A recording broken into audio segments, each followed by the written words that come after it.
dia, boa tarde, boa noite a todos os Headbangers, tudo bem? Raoni aqui novamente nessa maravilhosa época do ano, né? Época tão esperada, dezembro, mês de férias para muitas pessoas. E o que dezembro te lembra? Claro, listas dos melhores do ano, lista dos melhores discos de metal do ano, né? Não poderia lembrar outra coisa, obviamente. Antes de começar aqui o meu top 10, eu queria fazer algumas menções honrosas, né, de discos que não acabaram entrando, obviamente, na minha lista, mas que eu acho relevantes pra caramba de estar comentando aqui, né? Como o caso do Cannibal Corpse, o Chaos Horrific, para mim, a grande volta do Cannibal Corpse, né? É o melhor disco deles em década, pelo menos na última década, facilmente o melhor disco deles. Nostalgia do Enforcer também, um outro grande disco, né? Foi um disco que eu acabei escutando muito durante esse período. A cena chilena me surpreendeu bastante, né?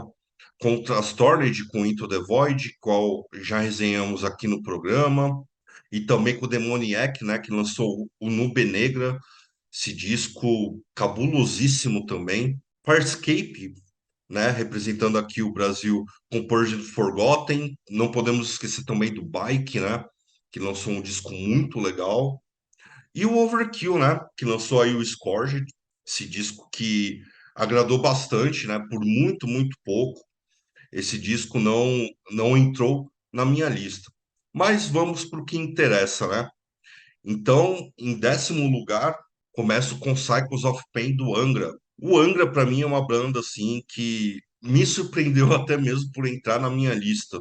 Cara, o que define para mim hoje em dia o Angra é a palavra resiliência. O que esses caras enfrentam na história da banda, né, com saídas extremamente importantes, né, não apenas dos músicos, mas dos compositores, de caras como Luiz Mariucci, Aquiles Priester, André Matos. O último, né, foi o Kiko Loureiro, que estava aí desde o começo. E a capacidade deles se reinventarem é mágica. Não tem como dizer outra coisa. Depois deles manterem a formação desde o Omni, eu imaginava que eles viriam com um disco bom. Não imaginava que seria tão bom assim. Facilmente, o Cycles of Pain é um dos melhores discos da discografia do Angra e me impressionou muito, muito, muita categoria, muita música boa, simplesmente maravilhoso. Nono lugar, Autopsy, com Ashes, Organs, Blood and Crypts. Bem, o Autopsy acho que não precisa de muita enrolação, né? Banda clássica aí, Death Doom fudido feito por esses americanos, desde sempre, né? E principalmente na última década para cá, com a manutenção da formação, eles vieram lançando discos muito sólidos. Inclusive, ano passado, eu periguei para colocar o Mordid Triumphant, né? Na minha lista dos 10 melhores, mas agora, para mim, foi inevitável. O disco tá muito bom, riffs maravilhosos, o baixo, né, cavalgando durante as músicas, aparecendo pra caramba, os vocais do Chris Heifert, né, dando aquele ar de podridão, de grunhido, de um zumbi esfomeado por cérebros.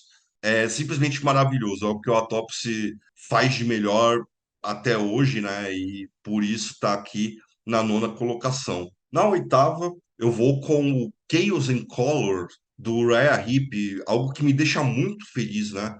Uma banda veterana, se não me falha a memória, já é o seu 25º disco, mantendo o alto nível, mas aqui a coisa vai ainda mais além. A maneira como o Uriah Heep tá suando nesse disco traz um frescor, sabe? Uma coisa muito vívida, muito orgânica. Fazia muito tempo que eu não escutava não apenas do Uriah, eu não escutava das bandas da mesma época, sabe? E me surpreendeu muito. Eu escutei muito, muito, muito Chaos in Color. É impressionante o que o Mick Box ainda consegue proporcionar de solos maravilhosos, com muito feeling, os riffs marcantes, melodias marcantes, né? A banda inteira muito, muito afinada, muito consciente daquilo que quer apresentar para o público. Ao mesmo tempo, me soa nostálgico. A banda não se prende ao passado, ela não vira uma cópia de si mesma, mas ela reverencia discos clássicos da banda, né, como The Magician Birthday, Demons and Wizards, né, toda aquela hora 70 que a banda tinha. hora suando meio Zeppelin, hora suando meio Saba, hora progressivo. Aparece aqui, mas de uma maneira muito natural. Fora a gravação. A gravação, com certeza, tem os toques modernos, mas não é plástico em momento nenhum. Acertaram em cheio. Sétimo lugar, uma banda aí um tanto desconhecida até. Estou falando dos canadenses do Tantifaxaf, com o disco Hive Might Narcosis. Bem, essa é uma banda que só tinha lançado um disco até então, né? Fez um certo burburinho dentro do underground. E, cara, quando anunciaram esse novo play, eu fiquei bem intrigado de como seria. Pelo tempo de distância, né? Afinal, o primeiro play saiu em 2014, então nós temos aí quase 10 anos de diferença. E por ser uma banda de black metal que já flerta com avant-garde, mas ao mesmo tempo não é um avant-garde de misturar com instrumentos diferentes ou estilos diferentes, é um avant-garde com músicas de compassos meio malucos, né? Uma atmosfera muito carregada. E esses quatro desconhecidos, né? Eles conseguiram apresentar isso de uma maneira extremamente coesa durante a audição do disco. Para mim, realmente, um arregaço sonoro, uma qualidade impressionante, tanto tecnicamente, quanto na composição, quanto na gravação. De fato, uma das pérolas de 2023. Sexta colocação, outra banda brasileira. Os brasileiros mandaram muito bem esse ano.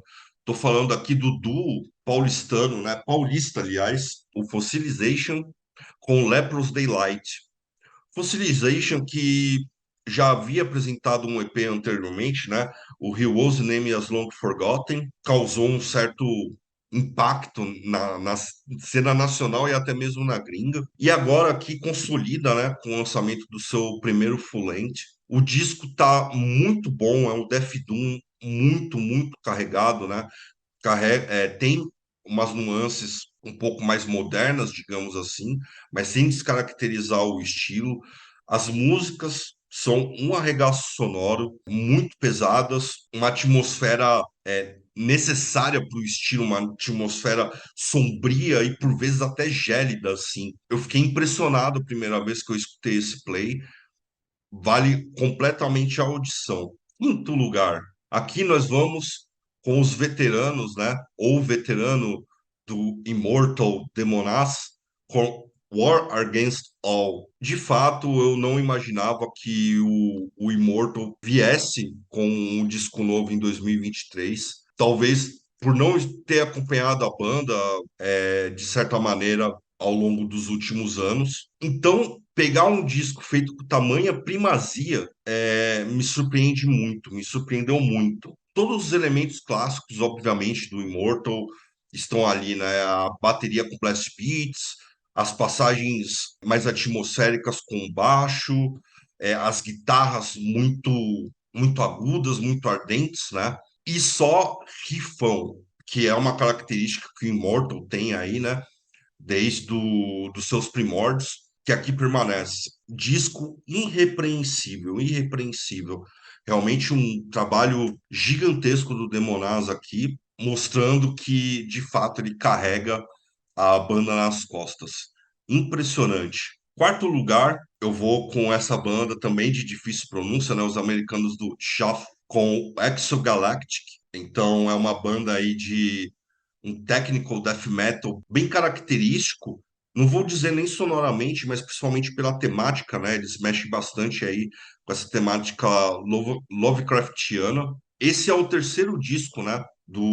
Se não me engano, quarteto. Aliás, acredito que seja um quarteto mesmo. Eu ia falar que é um quinteto, mas acredito que seja um quarteto. E, cara, é impressionante o arsenal técnico que eles têm para fazerem grandes músicas marcantes, sem soar descompromissado, sem soar só uma exibição técnica, sem soar aéreo, muitas vezes, como infelizmente algumas bandas de progressivo, principalmente, né, acabam indo por um caminho desfocando, o meio da música vira algo nada a ver.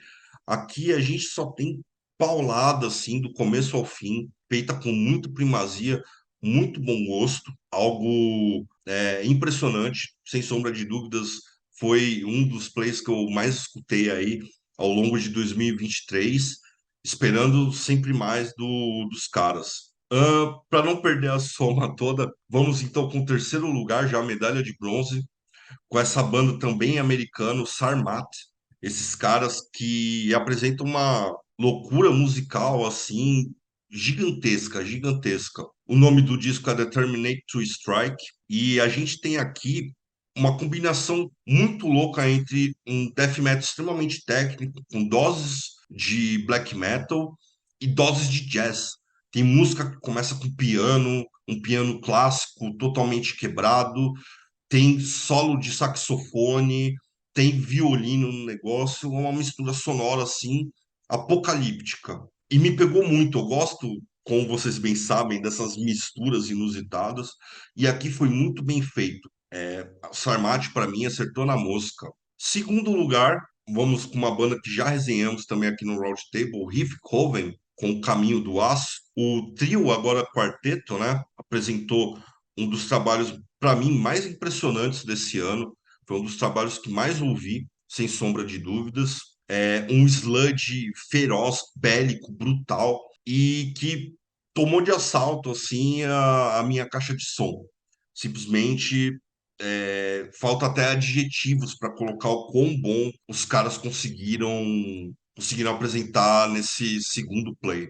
E por último, meu primeiro lugar, vou com o Nuclear Power Trio, com Wet Yes Plutonium. Como o próprio nome diz, né, o Nuclear Power Trio se trata de um trio com três músicos assim extremamente gabaritados, né? Eles mantêm meio que no anonimato porque eles usam uma máscara ultra realista, né, dos líderes das maiores potências nuclear, no caso Kim Jong-un, o ex-presidente Donald Trump lá dos Estados Unidos e o Vladimir Putin, né?